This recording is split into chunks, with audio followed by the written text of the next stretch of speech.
안녕하세요. 저는 평범한 30대 여성입니다. 평소 이곳 사연을 자주 듣는데 사이다처럼 통쾌하고 시원한 제 이야기를 들려드리면 좋을 것 같아 이렇게 사연을 보내봅니다.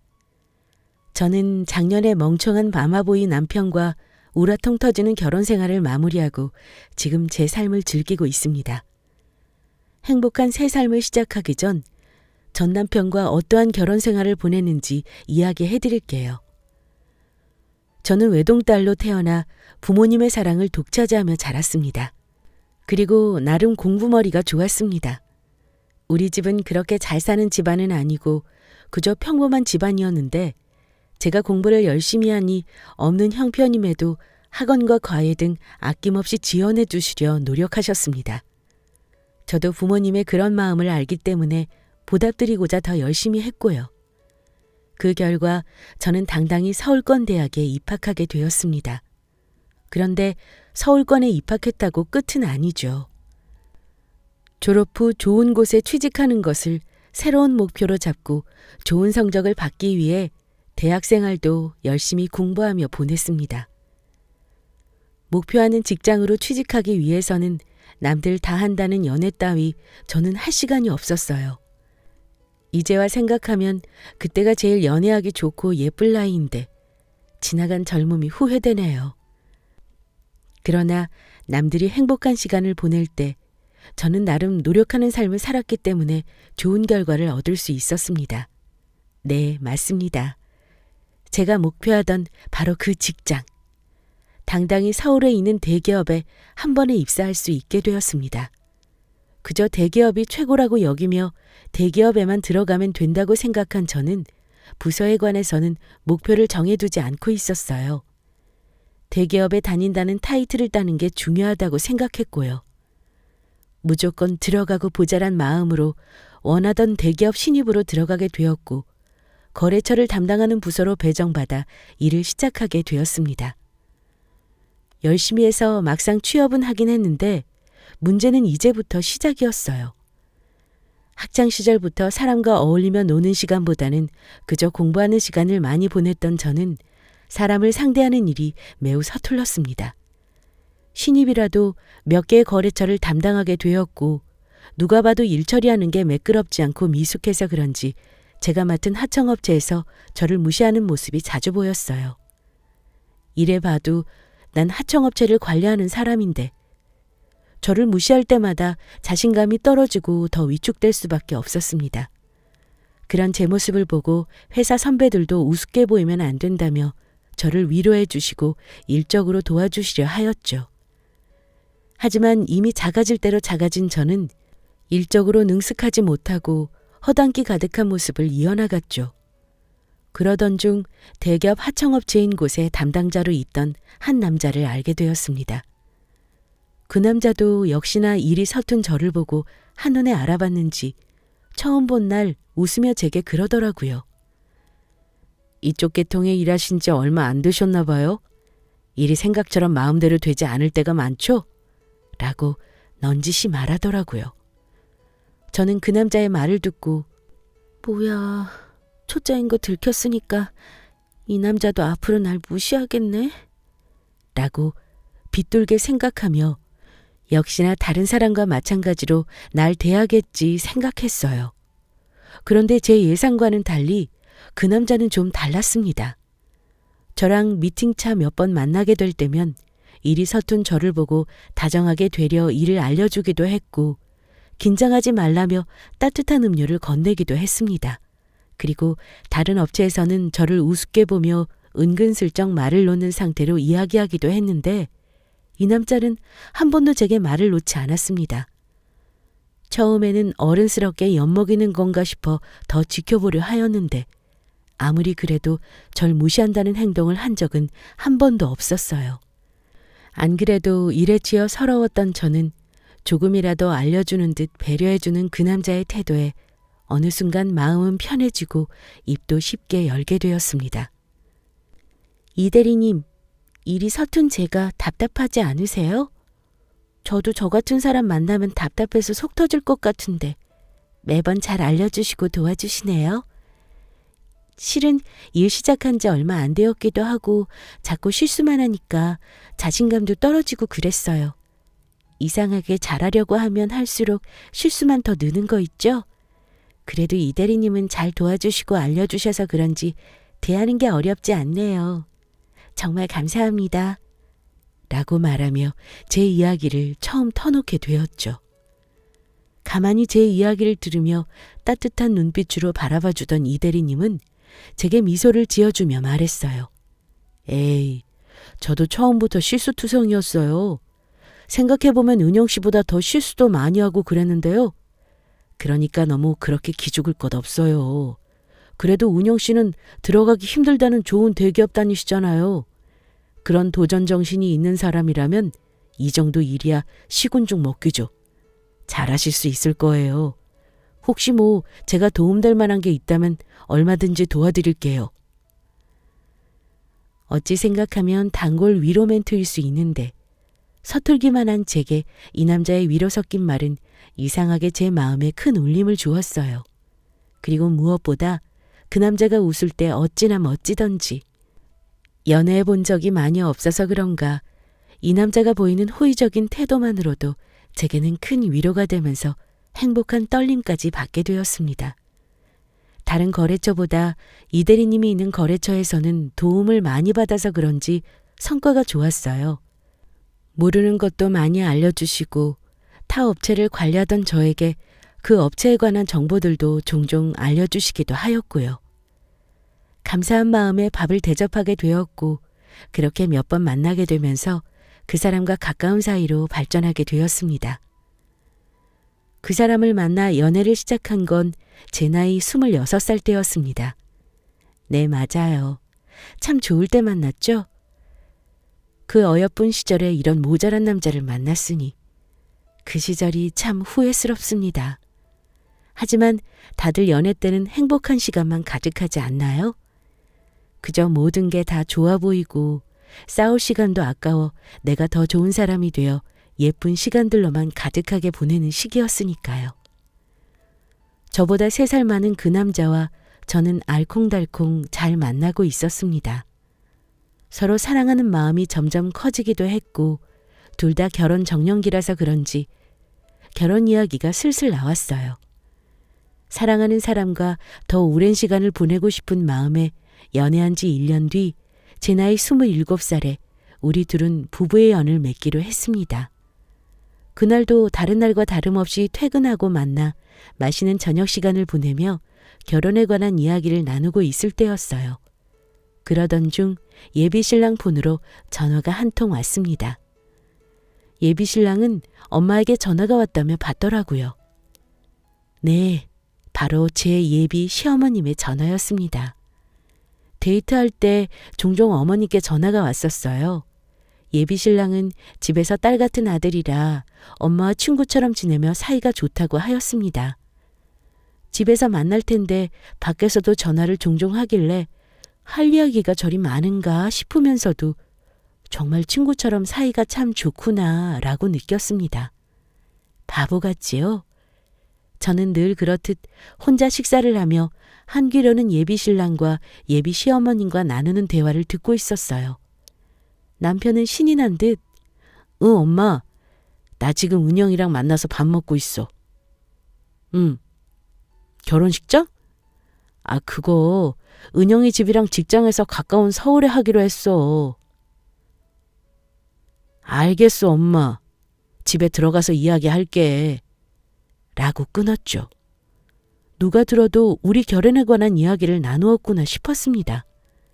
예비 신랑도 외동이다 보니 어머님께서 결혼 준비로 신경을 많이 쓰시는구나 생각했습니다. 저는 예비 신랑에게 어머님이셔? 라고 물으니 예비 신랑은 만나서 밥 먹고 있다니까 결혼식장은 어디로 잡을 건지 이야기 됐냐고 궁금해하시길래 서울에서 하기로 했다고 말씀드렸지? 라고 이야기하더군요. 저는 집에 가서 이야기해도 될 텐데 어머니께서 하나뿐인 아들이라 관심이 참 대단하시구나 싶었습니다. 한 번은 집에 초대되어 인사를 드리러 간 적이 있었는데 식사를 다 하고 이야기를 나눌 때 예비 신랑이 제게 해준 프로포즈에 대해서 어머니께서 다 아시는지 제게 참 좋았겠다고 이야기해 주시더라고요. 뭐 이것도 워낙 친구처럼 지내니까 예비 신랑이 다 이야기했나 보네라고 생각했습니다. 이때부터 이 사람이 마마보이였다는 것을 눈치챘어야 했는데 말이죠. 그렇게 우리 둘은 결혼식 준비로 바쁜 나날을 보냈습니다. 최대한 집에 도움받지 않고 우리 둘의 힘으로 식을 올리고 싶었는데 예비 시댁에서 그러더군요. 결혼식이 장난도 아니고 간소하게라도 형식적으로 할 건 다 해야 한다고요. 저희 친정엄마께서도 시어머님의 말씀을 듣고 맞는 말이라며 그래야 나중에 제가 책 잡히지 않는다고 말씀하셨어요. 저희 둘은 양쪽 부모님의 의견을 받아들이고 형식적으로 결혼을 챙겼습니다. 예비 시댁에서는 먼 친척들에게 조금의 성이라도 보여야 한다 하셔서 금액 고려하여 예단비로 1,000만 원을 보내드렸습니다.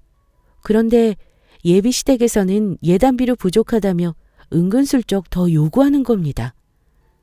제 생각에는 그 정도면 충분할 것 같은데 말이죠. 제 결혼식인데 왜 제가 보내드린 돈으로 어머니께서 피부 관리며 보톡스를 맞으시러 다니시는 걸까요? 의아했지만 그래도 하나뿐인 딸 결혼할 때 흠이라도 잡힐까 싶어 저희 부모님께서는 없는 돈 긁어 모아 500을 더 보내주셨습니다. 그러던 중 시댁에서 돌아온 꾸민비와 예물 금액은 참 어이가 없었습니다. 아니, 1,500을 보냈는데 어째서 돌아온 돈은 500일까요? 이해되지 않는 불만을 예비 신랑에게 말해야 하나 싶었지만 저희 친정엄마께서는 결혼을 앞두고 일 크게 만들지 말라고 하셨습니다. 제가 사랑하는 사람이고 결혼할 마음이라면 이런 부분들도 감안해야 하신다면서요. 당시에는 정말 이해되지 않는 행동에 불만이 있었지만 엄마의 말씀을 듣고 인정할 수밖에 없었습니다. 엄마의 말씀처럼 시댁의 뻔뻔한 행동에도 전 이 남자를 사랑했으니까요. 시댁이 잘못된 거지 이 남자는 잘못된 게 없다고 생각되어서 그냥 묻고 지나갔습니다. 네, 맞아요. 저 바보 천치입니다. 이걸 그냥 묻고 지나가다니요. 하지만 사랑하는 마음이 더 큰 저는 다른 것을 생각할 겨를이 없었습니다. 예비 신랑과 행복한 미래를 꿈꾸며 결국 이 남자와 결혼을 하였으니까요. 신혼집은 저희 집의 힘으로 하고자 하였지만 어차피 시댁에서 보태주실 형편은 못 됐어요. 우리 집도 예단비로 무리하시는 바람에 신혼집은 남편과 제가 모은 돈과 대출을 합하여 시작하였죠. 문제는 신혼집 위치였습니다. 저희 친정집이 있는 동네는 남편네 시댁이 있는 동네보다 집값이 비쌌어요. 그리고 남편의 회사 위치도 시댁과 가까웠기에 자연스럽게 신혼집을 시댁과 가까운 곳에 자리 잡게 되었습니다. 우여곡절 끝에 결혼하여 행복한 신혼생활을 보내고 싶었지만 쉽지 않았습니다. 그 이유는 왜냐? 모든 여자의 적이라고 할 수 있죠. 바로 시월드. 그 망할 시월드에 입성했기 때문에 행복했던 신혼생활은 힘든 시간으로 얼룩졌습니다. 언제나 불청객처럼 시어머니께서 그 시간을 갈라놓으셨으니까요. 출근하지 않는 주말 남편과 늘어지게 낮잠을 자고 일어나 휴식을 취하려고만 하면 시어머니께서 남편에게 연락하시어 시댁으로 놀러오라고 자주 그러셨습니다. 안 그래도 시댁과 거리도 가까워서 평일에 자주 찾아뵙고 저녁도 같이 먹는데 주말까지 편히 쉬지 못하게 하시니 피곤하기도 했어요. 그런 남편에게 제가 조심스럽게 자기야, 우리 평일에도 자주 찾아뵙는데 주말에는 좀 편히 쉬면 안 될까? 나 이번 주는 조금 피곤한데 라고 이야기를 하면 남편은 그저 저에게 웃으며 엄마가 워낙 나랑 친구처럼 지내셔서 그런지 내가 없는 집이 허전하신가 봐. 그럼 자기는 집에서 쉬고 있어. 나 혼자 다녀올게. 라고 이야기를 하더군요. 저는 남편의 말을 듣고 그럼 오늘만 좀 쉬겠다고 했습니다. 남편 혼자 시댁으로 보낸 지 한 30분 되었을까요? 갑자기 핸드폰에 전화가 요란하게 오는 겁니다. 전화의 주인공은 다름 아닌 시어머님이셨어요. 전화를 받으니 다짜고짜 시어머님께서 너는 같이 안 오고 내 남편만 보내면 어쩌니? 주말에 같이 찾아와서 인사도 하고 같이 식사도 하면 얼마나 좋아. 너만 힘들고 너만 바쁘니? 우리 아들도 바쁘고 힘들어. 얼굴 비치고 자주 마주쳐야 빨리 친해지고 가족처럼 지낼 수 있는 거 아니겠어? 그러니 내가 너한테 정이 생기려다가도 만다. 라고 하시더라고요. 저는 어머님의 앙칼진 음성에 누워서 쉬던 자세를 고쳐잡고 앉아 말씀드렸습니다. 어머니, 제가 오늘은 몸이 좀 안 좋아서 그 이만 보냈어요. 아무래도 몸이 이러니 찾아뵙는 게 더 실례인 것 같아서요. 죄송해요. 생각이 짧았어요. 라고 말씀드려도 어머님은 시어머니를 무시하는 며느리라며 단단히 뿔이나 있으셨습니다. 부랴부랴 준비하고 찾아뵙지만 어머님은 제게 눈길도 주지 않으셨어요. 이런 날 며느리가 같이 와서 식사도 돕고 하면 얼마나 좋으냐고 꾸중을 늘어놓으셨습니다. 알고 보니 혼자 간 남편을 보고 시어머니께서 저는 어쩌고 혼자 왔느냐고 묻자 남편은 어머님께 은영이 이번 주 피곤해서 오늘은 좀 쉬고 싶다고 하네. 하긴 은영이 말처럼 평이라도 자주 왔잖아. 그래서 내가 오늘은 집에서 그냥 쉬라고 하고 나 혼자 왔어. 라고 말을 했다고 하더군요. 남편의 말에 참 어이가 없었지만 워낙 평소에 어머님과 전화통화도 자주 하고 친구처럼 시시콜콜한 이야기도 자주 하는 것을 알았기 때문에 필터 거르지 않고 그냥 툭 내뱉었구나 라고 생각했어요. 남편이 잘 둘러대며 이야기해 줄 거로 생각한 제가 어리석었고요. 하지만 어쩌겠습니까? 이런 남자를 사랑한 제 업보인 것을요. 그렇게 저는 시어머님의 미움을 받으며 아슬아슬하게 지내고 있었습니다. 그러던 어느 날 남편보다 일찍 퇴근하고 집에 온 저는 야근을 한다는 남편의 말에 집에서 혼자 저녁을 먹으며 간단하게 영화나 볼까 싶어 노트북 앞에 앉았습니다. 그런데 전날 남편이 노트북을 안 껐나 보더군요. 켜져 있는 남편 메일을 우연히 보게 되었는데 카드값 전자청구서가 있더군요. 그냥 호기심에 눌러봤어요. 왜냐하면 저희 부부는 남편이 생활비를 관리합니다. 저는 재테크나 이런 부분에 큰 흥미도 없고 잘 모르지만 남편은 재테크도 잘하고 주식 관련해서 많은 부분을 알고 있었거든요. 또 나중에 아이가 태어나면 더 큰 집으로 이사를 가기 위해서 열심히 벌어 모아야 한다는 남편을 믿고 제 월급 관리도 남편에게 부탁했죠. 저는 일정 금액 용돈을 받아 생활하고 있었고요. 남편은 제 월급으로 주식 투자를 하며 돈을 조금씩 불릴 수 있다고 하여서 믿고 맡겼습니다. 그렇기에 남편의 소비 생활에 대해 갑자기 궁금증이 생기면서 그 전자청구서를 클릭하여 열어보았습니다. 아니 그런데 이게 뭔가요? 이번 달 카드값이 무려 250만 원 가까이 됐습니다. 내역을 살펴보니 마사지숍에 피부관리숍, 성형외과 등등 백화점에서 사용한 내역도 있더군요. 저는 카드값 내역을 보고 이게 뭔가 싶었습니다.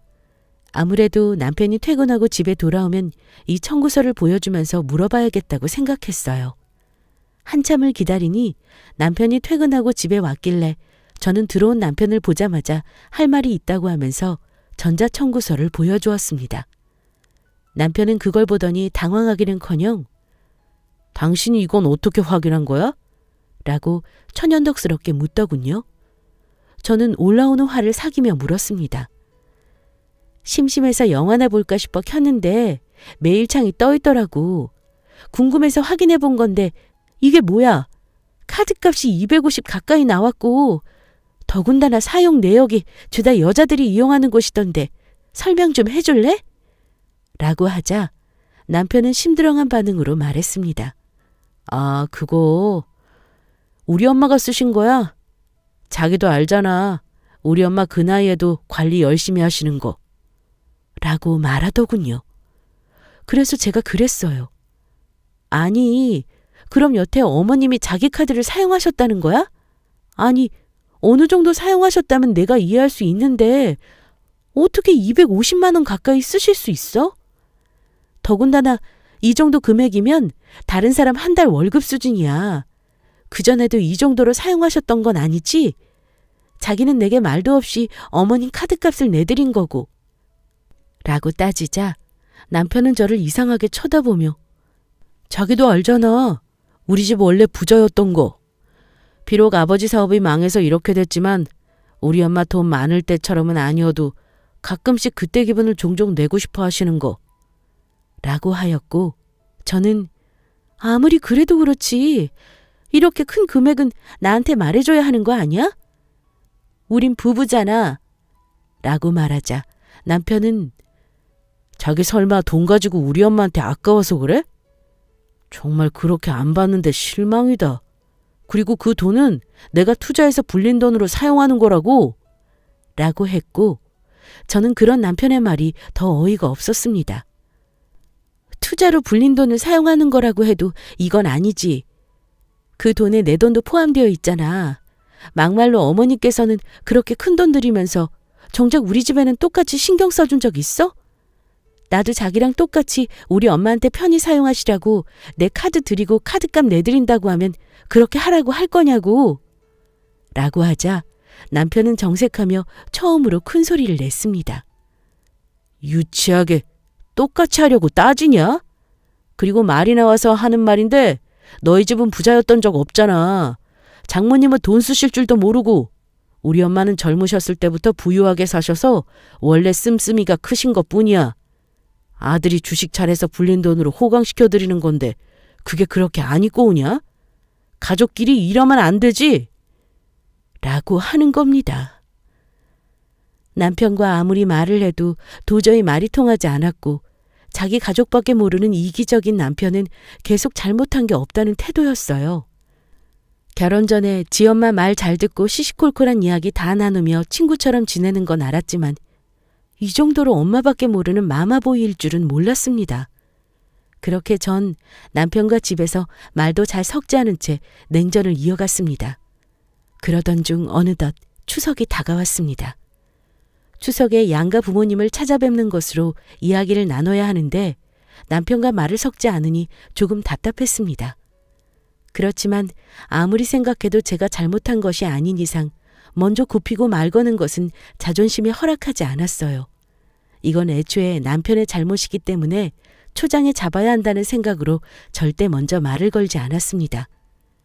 추석 명절 때 수틀리면 시댁도 안 가고 저 혼자 바로 친정으로 가려고 했거든요. 혹시 저 혼자 친정에 찾아가게 되는 일이 생길지 모르니 미리 언지를 주고자 친정엄마께 연락을 드렸습니다. 엄마, 이번 주가 추석이잖아. 그런데 그이가 요즘 일이 많아서 그런지 어쩌면 추석 때 쉬지도 못하고 일할 수 있다고 그러네. 그래서 나 혼자 가게 될지도 몰라. 라고 말하니 엄마께서는 뜻밖의 말씀을 하셨습니다. 어머, 그렇구나. 이서방 참 고생이다, 야. 그래서 못 올 수도 있으니 용돈을 미리 보내줬구나. 에구, 이서방한테 잘 쓰겠다고 고맙다고 전해주고 바쁜데 쉬지도 못하고 어쩌니? 라고 말씀을 하시는 겁니다. 저는 엄마께 이서방이 용돈을 보냈다고? 라고 하자 엄마는 안 그래도 이번에 용돈 보내주고 전화했더라고. 추석이라서 미리 필요한 거 사라면서 용돈 보내드린다고 라고 하셨습니다. 저는 우선 알겠다고 하고 전화를 끄는 거실에 혼자 TV를 보고 있는 남편에게 가서 조심스럽게 물어보았습니다. 저기 자기야, 혹시 우리 엄마한테 명절 용돈 보내드렸어? 라고 묻자 남편은 응, 곧 추석이니까 필요한 거 있으면 미리 사시라고 용돈 보내드렸지? 이번에 주식으로 수익이 좀 나서 우리 엄마께 용돈 드리는 김에 장모님도 생각나서 용돈 드렸어. 라고 하는 겁니다. 저는 남편의 말을 듣자 전에 생겼던 화가 점차 사그라지면서 고마운 마음이 들었어요. 자기야, 나는 그런 줄도 모르고 이번 추석 때 실은 시댁에 안 가고 바로 엄마네 가려고 했거든. 그런데 자기는 우리 엄마 용돈도 챙겨드리고 고마워. 자기가 확실히 나보다 나이를 더 먹어서 그런지 어른스럽네. 난 어머님 생각 안 했는데 말이야. 라고 이야기하자 남편은 그런 저를 보고 가볍게 웃으며 그럼 내가 너처럼 애냐? 당연히 장모님도 챙겨야지. 라고 이야기하는 겁니다. 생각지도 못한 남편의 뜻밖의 행동으로 저희 부부는 언제 싸웠는지 화해를 하게 되었습니다. 다시 전처럼 이야기도 자주 하고 평화롭게 지내는 듯 했어요. 그러나 그것도 잠시였습니다. 엄청난 일이 닥치게 되죠. 추석 명절 전날 저는 남편과 시댁에 방문하여 어머님과 함께 제사 음식을 준비하고 있었어요. 그러던 중 어머님께서 남편에게 웃으시며 이러시더군요. 아유, 우리 아들은 누굴 닮았는지 일이 똑똑해서 주식 투자도 잘하고 용돈도 200씩이나 주는지 엄마가 이번에 친구들한테 자랑해서 기 한번 제대로 폈잖아. 엄마 친구들이 얼마나 부러워하는지 알아? 라고 하셨습니다. 어머님의 말씀을 듣고 저는 속으로 놀랐습니다. 아니, 주식으로 수익 좀 생겼다더니 얼마나 올랐으면 용돈으로 200만 원을 드렸을까? 그럼 우리 엄마께도 200만 원을 드린 건가? 라고 생각하며 저도 결혼 전 드리지 못한 용돈을 남편이 엄마께 드렸다는 생각에 내심 고맙고 기분이 좋아지면서 나도 시어머님께 잘해드려야겠다고 생각했습니다. 여전히 저를 못마땅해 하시고 사사건건 아들과 비교하며 괴롭히셨지만 저는 그래도 남편이 우리 집에 잘한 것을 생각하며 참고 어머님께 잘해드리려 했습니다. 정성껏 제사 음식도 만들고 허리 한번 피지 못한 채 뒤처리도 하고 설거지도 하고 바쁘게 명절을 보냈습니다. 그리고 명절 당일 저녁에 남편과 친정집을 가려고 했으나 어머님께서는 갑자기 괜찮던 허리가 아프시다고 하시면서 아픈 소리를 내셨습니다. 남편은 그런 어머님이 걱정되었는지 어머님 옆에 꼭 붙어서 허리를 주물러드리고 있고요. 저는 그런 모습을 보고 남편이 우리 집에 잘하고 있는데 나도 남편과 같이 잘해야 한다고 생각했고 아쉽지만 친정에 전화를 걸어 어머님 허리가 안 좋으셔서 아무래도 못 갈 것 같다고 말씀드리고 다음에 다시 찾아뵙기로 했습니다. 제가 어머님 허리도 안 좋으신데 아무래도 걱정돼서 친정에는 다음에 간다고 전화했어요. 허리 많이 아프세요? 라고 말씀드리자 어머님께서는 아픈 소리가 점차 줄어드시더니 그래? 네가 웬일이니 날 생각해주고 아까는 119 불러야 하나 할 정도로 못 움직일 것 같았는데 우리 아들이 이렇게 걱정하고 옆에 있어주니까 좀 괜찮아지는 것도 같구나. 라고 하셨습니다. 저는 어머님의 말씀을 듣기 전부터 아들 보내기 싫어 꾀병 부리시는 것을 눈치채고 있었어요. 괜찮던 허리가 갑자기 그렇게 될 수는 없거든요. 하지만 남편이 한 행동이 있으니 저도 이번만 너그러이 눈 감아주기로 생각했습니다. 그렇게 정신없던 명절을 보낸 저는 잊고 있었던 생각이 떠올랐어요. 명절 때 찾아뵙지 못한 친정집에 전화를 걸어 언제 다시 방문하면 좋을지 일정을 조율하고자 했습니다. 엄마, 이번 주 주말에 그이랑 같이 가려고 하는데 엄마랑 아빠 시간 괜찮아? 명절 때 찾아뵙지도 못해서 이번 주에 가면 좋을 것 같아서. 라고 하자 엄마께서는 엄마 이번 주 주말에 일해야 하는데 다음 주 주말은 어때? 엄마가 미리 시간 빼놓을게. 하시는 겁니다. 저희 엄마는 주말에 간간히 이모가 운영하시는 식당 일을 도와주시는데 이번 주말에 출근하시기로 한 모양이었어요. 저는 그런 엄마에게 엄마, 이서방이 이번에 200만 원씩이나 용돈 드렸는데 그냥 하루 쉬셔. 그리고 나도 용돈 좀 자주 드릴 테니까 몸도 안 좋으시면서 일 너무 무리하시지 마시고. 라고 말했습니다. 엄마는 갑자기 제게 응? 200만 원이라니. 이서방이 200만 원을 용돈으로 줬다는 게 무슨 말이니? 라고 하시는 겁니다. 저는 엄마께 다시 말씀드렸죠. 이서방이 추석 전에 미리 용돈 드렸다면서 200만 원 드리지 않았어? 라고 묻자 엄마는 그게 무슨 소리냐며 말씀하셨습니다. 뭘 잘못 들었나? 무슨 200만 원이야? 이서방 이번에 20만 원 보내줬는데. 라고 하시는 겁니다. 저는 엄마의 말씀을 듣고 두 귀를 의심했어요. 뭐라고 엄마? 20만 원?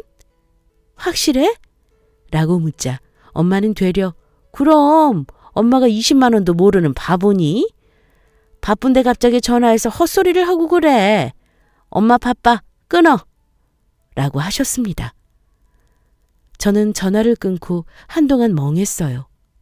아니 그럼 자기 엄마한테는 200만 원을 용돈으로 드리고 우리 엄마한테는 20만 원으로 용돈으로 드렸다고 생각하니 서서히 열이 오르면서 이성의 끈이 끊어질 것 같았습니다.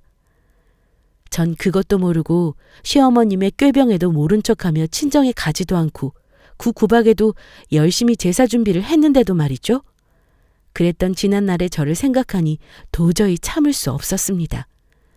당장 남편에게 전화를 걸어 확인하였고 남편은 참으로 당당한 태도를 보였습니다. 내가 전에도 말했지만 우리 부모님은 자기네 부모님보다 씀씀이가 크셔. 우리 엄마 20만 원으로 뭐 하실 수도 없고 액수는 차이가 있지만 그게 그렇게 중요해? 그래도 생각해서 용돈 드린 게 어디야. 우리 돈 액수를 일일이 따지지 좀 말자. 라고 하는데 이게 사람인가 싶었습니다. 전 남편에게 차갑게 식은 듯 말했어요. 그래. 우리 액수를 중요하게 생각하지 말고 생각해서 돈 들이는 걸 중요하다고 생각하자. 난 자기처럼 주식이니 투자니 잘 못해서 돈 불릴 수는 없지만 그래도 나름 돈 모아서 우리 엄마 용돈 드리고 씀씀이 키워드려야 하겠으니 앞으로 내 월급은 내가 관리할게. 라고 말했습니다. 남편은 돈을 불리는 게 현명한 것을 왜 모르느냐며 저를 한심하게 생각했지만 저는 아랑곳하지 않고 제 월급을 따로 관리하기 시작했어요. 잊고 있었나 본데 저는 대기업에 다니는 여자고 남편보다 월급이나 성과급이 어마어마했습니다. 어찌 보면 하늘이 미리 알고 절 도우려 이런 일을 계획하신 걸까요? 제가 월급을 따로 관리하자마자 남편의 투자는 점점 바닥을 치고 있었습니다. 작년 비트코인으로 난리 난 것을 기억하시나요? 제 헛똑똑이 남편은 비트코인까지 손을 뻗치고 있었던 거죠. 결국 모든 재산 다 잃고 씀씀이 큰 어머님께서 쓰신 카드값도 갚기 어려워 허덕거리고 있었습니다. 그러면서 제게 은근슬쩍 도움을 요청하더군요. 저는 남편의 말을 듣고 기회는 이때다 싶었습니다. 하늘이 날 도왔구나 싶었으니까요. 남편과 같이 시댁에 저녁 약속을 잡고 방문하였습니다. 역시나 시어머님께서는 저를 보고 카드값도 걱정이고 피부관리숍도 더 이상 못 가게 생겼다며 징징거리시더군요. 저는 그런 시어머님께 봉투를 건넸어요. 어머니, 그이가 투자한다고 하더니 결국 이렇게 되었네요. 그래도 제가 대기업 다니는 며느리잖아요. 어머님 생각해서 좀 넣었어요. 이걸로 쓰시고 싶으신 곳 편히 쓰세요. 라고 하자 늘 저를 아니 꼽게 보시던 어머님께서는 환하게 웃으시며 어찌나 좋아하시던지 모릅니다. 어머, 정말이니? 내가 인제 보니 며느리 하나 잘 들였구나. 하시며 봉투를 확인하셨는데 그 봉투 속에는 단돈 10,000원 한 장 들어있었습니다. 어머님께서는 액수를 확인하시더니 이게 뭐야? 너 지금 시어머니 놀리니? 이게 무슨 버르장머리 없는 짓이야? 라고 말씀하시며 제 머리채를 잡으려 하셨고 저는 어머님의 손을 잡고 뿌리치며 밀쳤습니다. 남편도 그런 저를 보더니 큰 소리를 치더군요. 자기 미쳤어? 지금 우리 엄마한테 뭐 하는 짓이야? 그리고 겨우 10,000원이 뭐야? 지금 우리 엄마 놀리는 거냐고? 나 이거 절대 못 참아. 당장 우리 엄마한테 무릎 꿇고 사과해. 라고 하였고 저는 그런 남편에게 바닥에 있는 10,000원 한 장을 주어 얼굴에 던지며 말했어요. 액수가 뭐가 중요해. 생각해서 드리면 된 거 아니야? 네가 그랬잖아. 이 마마보이 찌질한 새끼야. 왜? 우리 부모님은 액수 상관없이 마음으로 드리면 되고 너네 엄마는 마음으로는 부족해서 액수까지 생각해드려야 하냐? 평생 내 엄마 사치비용 너나 죽어라 갖다 바쳐라. 난 죽어도 못하니까. 하긴 주식으로 돈 다 말아먹은 네가 앞으로 드릴 돈이나 있겠니? 나도 그럴 마음 전혀 없고 우리 이혼해. 라고 큰 소리 쳤습니다. 제 말을 듣던 시어머님은 싹수 없는 년이라며 고래고래 소리치며 우셨지만 남편 놈은 상황 파악이 되었는지 무릎을 꿇고 싹싹 빌기 시작했습니다. 전 그런 남편을 뿌리치고는 친정집으로 왔고 잘못했다고 비는 남편에게 합의하지 않으면 소송으로 진행할 거라고 하자 결국 어쩔 수 없이 이혼에 합의해 주었습니다. 그렇게 전 그런 찌질한 마마보이한테서 벗어나 부모님과 행복하게 지내서 홀로 서기를 하는 중입니다. 가끔 시어머니께 연락이 와요. 전 남편은 주식으로 모은 돈까지 다 잃고 허영심 많은 어머님의 사치를 감당하지 못하고 빚쟁이 신세로 힘들어한다고요. 그렇기에 제가 다시 아들을 받아주면 안 되겠느냐고 말씀하시는 어머님 덕에 저는 하늘이 날 도와 이 구렁텅이에서 빠져나올 수 있게 해주셨구나 하는 감사한 마음을 더 절실히 느끼고 있습니다. 여러분, 통쾌한 제 사이다 이용기 잘 들으셨나요? 여러분은 남자 만나실 때 마마보이 아닌지 시댁에 사치가 많지 않은지 잘 확인하고 만나세요. 지금까지 제 긴 글 읽어주셔서 감사하며 사랑하는 사람과 행복한 시간 보내시기를 바랍니다.